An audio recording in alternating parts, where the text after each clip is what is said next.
સંજુ સંજુ તો અમેરિકામાં ડાક્ટર છે, લોહીનો ડાક્ટર. બરાબર. તમારે લોહી લઈને તબકો ખબર પડે કારણ ડાયાબિટીસ છે, કેટલું લોહી છે, કેટલું ઓછું છે, કેટલું વધારે, બધું ખબર પડે. બરાબર. પછી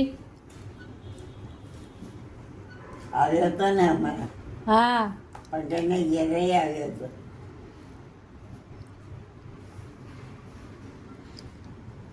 3 છોકરા ને તમારા, નહીં?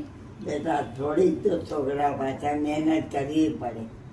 એ બાળક બિચારું શું કરે નાનપણ.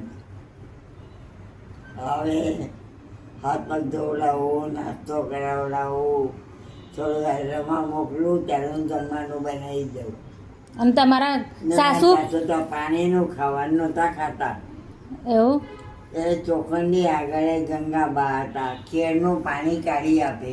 હા તો કેળનું પાણી લાવવાનું, 7 રૂપિયાની બરણી ભરી આપે, હા ગરમ કરવાનું, અંદર મીઠું નાખે, ઠંડુ પડે, એનાથી રોટલી રોટ બાંધવાનું. બોલો. બરાબર.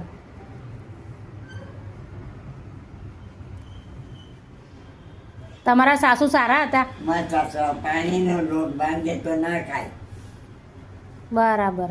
આવડી બરણી ભરી લાવતા હતા કેળના પાણીની. મેં કહ્યું મેં બહુ દુઃખ કેટલું, મારા છોકરા એટલા સુખી છે.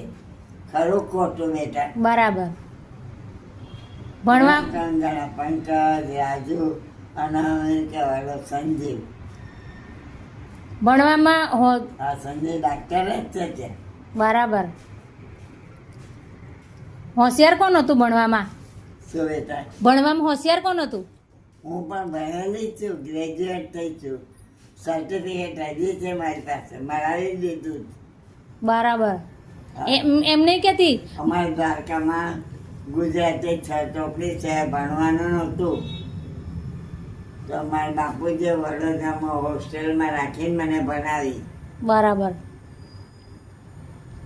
હોશિયાર કોણ હતું? સર્ટિફિકેટ પણ છે બધા મારી પાસે. મેં એમ પૂછ્યું, ભણવામાં હોશિયાર કોણ હતું? ભણવામાં હોશિયાર કોણ હતું એમ કહું. અહીંયા એમ કે મેં એમ કહું, ભણવામાં હોશિયાર કોણ હતું?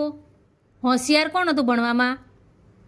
શું અત્યારે શું કરું છે એમ ભણવામાં વધારે હોશિયાર કોણ હતું? અહીંયા નહીં